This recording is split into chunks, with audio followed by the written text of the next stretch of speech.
The sun was sinking behind the trees when the silence came, thick, wrong. Patch, an aging, dappled horse, stood alone near the barbed fence, his coat marked by time. From the shadows, two Jaguars emerged, mother and daughter, drawn by hunger and desperation.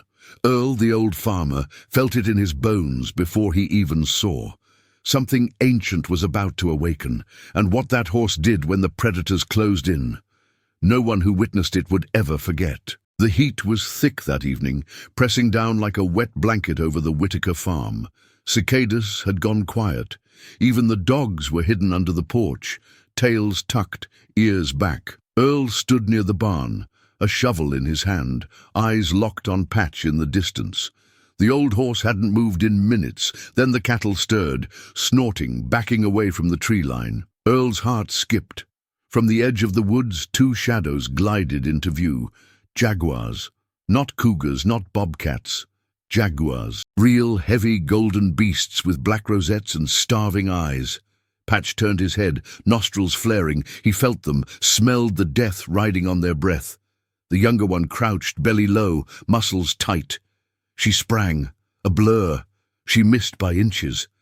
Patch screamed, a sound Earl hadn't heard since the war, and the ground exploded beneath the old horse's hooves as he bolted into the clearing. Patch wasn't born a fighter. He was born under a tin roof during a thunderstorm, a dappled colt with knobby knees and a wild heart. Earl had raised him from that first shaky stand. He was never the fastest or the strongest, but he remembered paths, followed voices, and never bucked a child. That made him family.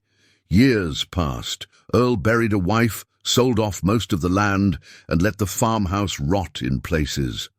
But Patch stayed. When Caleb, Earl's grandson, came to live with him after his mom left, it was Patch who calmed the boy's tears. They'd ride bareback to the river. Boy stretched flat on the horse's back, like he was part of him.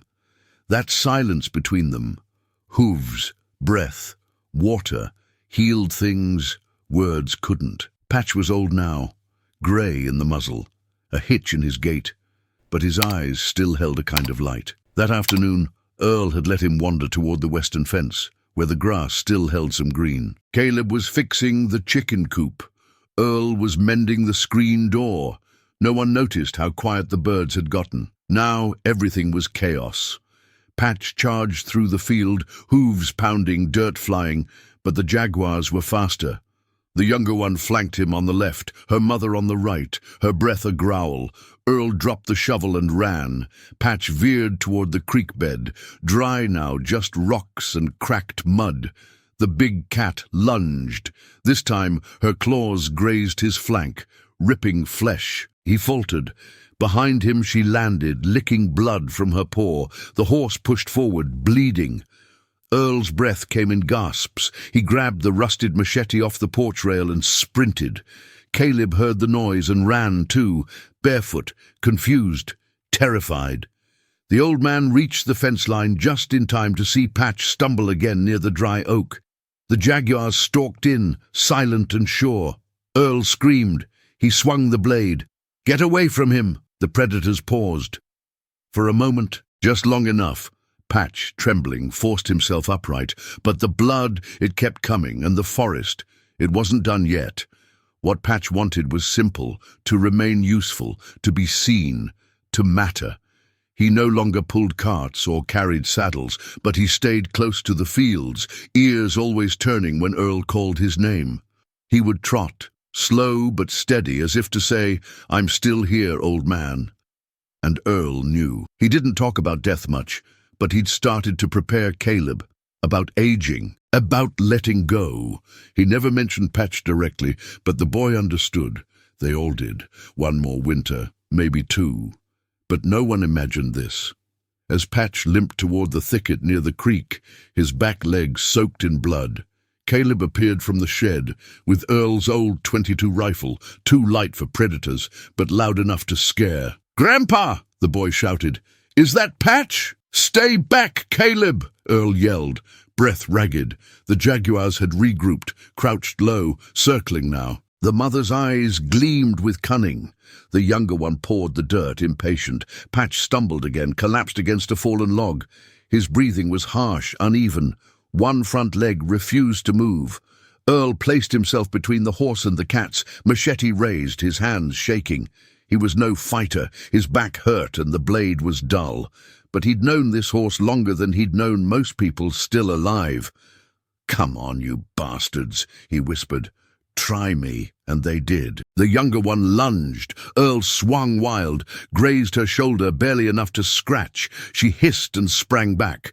The mother, smarter, tested the edge of the confrontation. Her breath steamed in the dusk air. Caleb, now within range, fired a shot into the dirt. The sound cracked the air. The cats hesitated. Patch's ears twitched, but the moment passed too quickly. The mother jaguar surged forward, fangs bared, claws stretched. Earl braced, and then Patch, against everything his body screamed, rose. He threw himself toward the jaguar, pushing her aside, not to flee, but to draw her away from the humans. The beast spun and caught him full in the side. Patch shrieked, his knees buckled, blood poured from a new gash across his ribs. He hit the ground with a thud that made Caleb cry out, and Earl stagger. The cat stood over him now. He was still breathing, but barely. The light was fading, in the sky, in his eyes. The fight wasn't over, but Patch's first battle was lost. Night settled fast, as it does in places where the trees grow close and the stars hide behind smoke. The air grew cooler, but not enough to stop the bleeding. Patch lay crumpled beside the dry creek bed, sides heaving, blood seeping into the dust. His dappled coat was caked in sweat, dirt, and crimson. The old strength in his legs, gone. One eye stayed half open, glazed but still searching. Caleb sat beside him, whispering his name over and over. "You're okay, Patch. You're gonna be okay. Just breathe." But breathing itself seemed like war. Every inhale dragged through his chest like barbed wire. Every exhale came with a whimper. Earl's arm was slashed, deep. The machete was gone, knocked aside.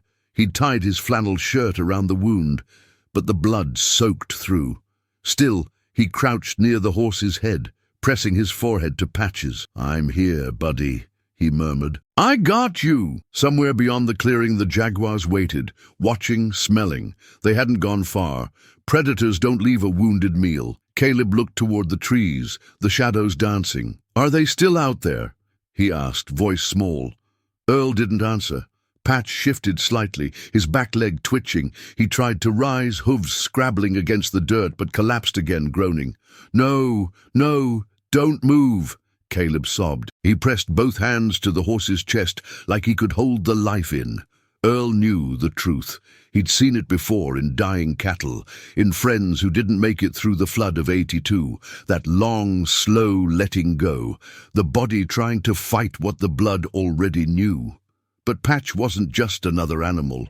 He was the last thread of something pure, something that had survived decades of hardship and sorrow, the kind of soul you only meet once. And the forest was hungry. Twigs snapped. Earl stood quickly, wincing as pain shot down his arm. He grabbed Caleb's shoulder. "We need to move." "I'm not leaving him." "Then we die here, too." "Grandpa?" "She's coming." From the dark, two yellow eyes blinked into view. Low, intent, silent. The mother jaguar stepped forward, slowly, like time didn't matter. Her breath came in soft huffs, nostrils flaring. She could smell the blood. She could hear the weakened heartbeat. She was certain now. No more threats, no more fight. Caleb's chest rose and fell in shallow gasps. He clutched the rifle with both hands. "She'll kill him," the boy whispered. "She'll kill us all," Earl said. And then a sound none of them expected. Patch grunted. It wasn't loud, but it wasn't pain. It was effort. He moved his head, just enough to see the cat, and she paused. The old horse tried again. One front leg shifted, pressed into the ground. His neck arched. His body screamed in protest, but the instinct, older than pain, pushed him. "Patch, no!" Caleb begged. But Patch's gaze wasn't begging. It was warning. "Leave. Go." Now, Earl understood. He grabbed Caleb and pulled him away, dragging him through the brush. The boy fought, cried, kicked, but Earl didn't stop until they were behind a tree 30 yards off, breathing hard. From there they saw it. The jaguar stepped closer, and Patch, he stood. He stood. His legs shook like broken branches, but he rose, one limb at a time, until the beast before him no longer looked so certain. He didn't run. He didn't flee. He waited. Blood poured from his wounds, steaming in the night air. The cat hissed. Patch stomped once, as if to say, "I'm still here." She circled again. The old horse didn't move. But Earl knew, whatever happened next, this wasn't a fight for life anymore. It was a fight for dignity. Do you believe animals can feel loyalty the same way we do? That somewhere deep in their bones, there's a sense of duty, of love, that defies instinct? If you believe that some animals carry a kind of soul, leave a yes in the comments. Because what Patch was about to do wasn't about survival anymore. It was something else. Something only the heart can explain. Patch stood, barely.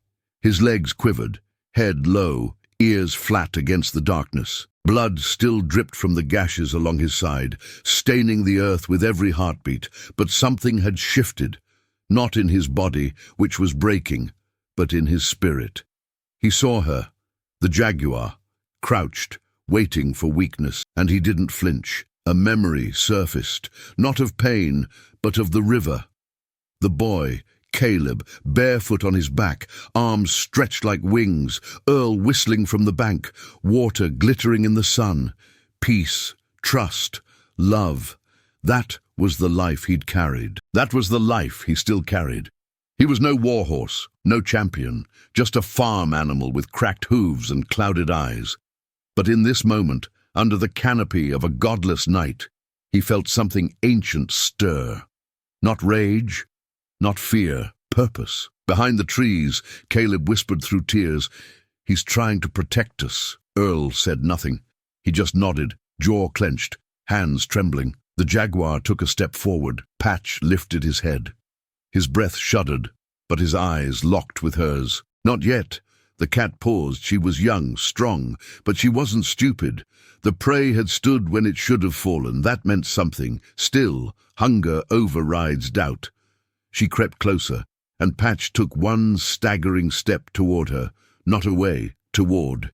Each hooffall was deliberate, painful, slow, but it wasn't about speed now. It was about message. You won't have them. Not tonight. Not like this.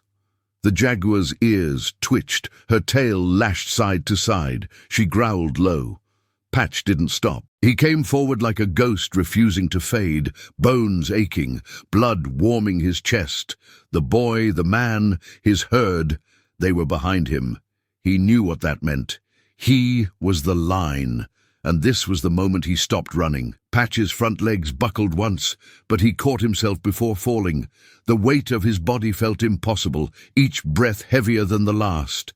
The pain in his ribs burned like fire, sharp and wild, but he pushed it down, focused instead on the space between them. The jaguar watched him, cautious now, not afraid, just uncertain. Behind the tree line, Caleb whispered, "Why doesn't he run?" Earl whispered back, "Because some animals don't." The old man didn't explain further. He didn't have to. Caleb understood. Sometimes there's no place left to run. Sometimes all that's left is to stand. Patch took another step. His right hind leg dragged slightly, torn muscle trembling, but he advanced. One more step, then another. He wasn't fast. He wasn't loud. But he was undeniable. The jaguar shifted her weight. She wasn't used to this. Her mother had taught her to expect panic, flight, fear. Not this broken old beast rising from blood and dirt to challenge her. Patch stopped, just a few yards from her now. He blew air through his nostrils, sharp, wet, defiant. And then he waited. His ears stayed forward. His body, though weak, stood firm. And for a moment, the jungle itself held its breath. Then came the shaking. His muscles began to betray him. One knee trembled violently, his chest rose too fast. His legs, raw with strain, screamed to collapse, but he refused. He had more than lungs and tendons holding him up. He had memory, he had duty, he had love. That gave him seconds he didn't physically own. The Jaguar hissed again, tensed. Earl gripped Caleb's arm, ready to move, but Patch didn't back away, not an inch. Even in the agony, he seemed to grow larger, as if he remembered what he was, as if he chose this. To be the wall, to be the shield, to be the last damn thing between that animal and the people he loved. The wind shifted. It carried the coppery scent of blood, the thick tension of violence waiting to break. Patch could feel her weight in the ground, the Jaguar's muscles coiled tight like a drawn bow. She was ready. One blink, one breath, and she'd strike. But he didn't move. He remembered the barn. The mornings Caleb would sneak sugar cubes into his palm. The way Earl spoke to him, not as an owner, but as an equal. The long walks to the river, the nights with stars above and frogs singing below. He remembered who he was, and that meant he couldn't turn. The Jaguar's tail stopped twitching, her ears flattened. She made her choice. She lunged. But not for him. She cut to the side, toward the trees, toward where the boy had whispered. Caleb. Patch reacted on instinct. His hooves tore into the dirt. A sound, deep and furious, erupted from his chest, not like a whinny but a roar, guttural and raw. He ran, not away, toward her. It was no gallop. It was a desperate surge of heart and will, of memory and fire. His body screamed in protest. His side split wider, but he didn't care. He had one job left in this life: protect. Earl saw it happening, but was too far to reach him. "Caleb, down!" he shouted. The boy ducked. Patch collided with the Jaguar mid-stride. They both hit the ground in a tumble of claws, hooves, fur, and fury. A scream, beastly alien, ripped through the air. Caleb covered his ears. Earl stumbled forward, falling to his knees. The fight was brutal, one-sided. The Jaguar was younger, faster, built for this. But Patch was not prey, not tonight. He bit. He kicked, he trampled, and when she raked her claws across his neck, he didn't cry. He charged harder, until, breathless and dazed, she stumbled backward, then ran, into the woods, gone. Patch stood still, sides heaving, chest torn. He turned, slow, deliberate, toward Earl and Caleb. His legs wobbled, his ears twitched, and then, finally, they gave out. He crumpled, not like a fall, more like a surrender, a warrior who had kept his promise, and had nothing left to give. Patch hit the ground hard, his body kicking up dust as his chest collapsed inward from the weight of exhaustion. His legs folded beneath him, hooves twitching, sides torn open. The silence that followed felt unnatural, too heavy for the woods, too final. Caleb screamed, "Patch!" He ran to the horse, stumbling through underbrush, tripping on roots. Earl shouted behind him, too weak to stop him. The boy dropped to his knees beside the dying animal, placing both hands on his trembling chest. "Please," he whispered. "Please don't go." Patch blinked, once, slow and uneven, but he was still there. Barely. Earl reached them, limping, bleeding from his own wound. He fell beside the boy, cradling Caleb with one arm, the other resting gently on the horse's warm flank. "He's still with us," Earl said, voice raw. But not for long. They sat there in the dirt, man, boy, and beast, all broken in different ways. The woods around them were still again. The Jaguar was gone, but none of them trusted the dark. Caleb laid his forehead against Patch's. "You saved me," he whispered. "You saved us." Patch's ear twitched faintly. That was all. A breeze passed through the trees, brushing the leaves like fingers across skin. A few fireflies blinked to life. The stars tried to push through the clouds. Then another sound. A low rustle, a crack of branches. Earl looked up, stiffening. No, the second Jaguar, the mother. She stepped from the shadows, massive and slow, her eyes glowing gold in the dark.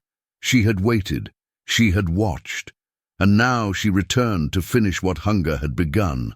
Earl stood, placing himself in front of Caleb. "I've got nothing left to fight with," he said. Caleb stood too. "We do." He raised the rifle again, hands shaking, jaw set. But the beast didn't charge. She studied them, looked past them, looked at Patch. She saw not a meal, but a grave, a monument of defiance. Patch, still breathing, lifted his head one last time. He looked at her. He did not flinch, and the Jaguar turned. Not fast, not afraid, but with understanding. She faded into the woods and was gone. Caleb dropped the rifle. Tears rolled down his face, fast and hot. Earl lowered himself back to the ground, wrapping his arm around the boy. They turned to Patch. He was still. No twitch, no breath. His eye was half open, facing the stars. And it didn't close. The boy pressed his hand to the chest again. Nothing, no more warmth, no more fight. Patch was gone, but the forest around them didn't reclaim him, not yet.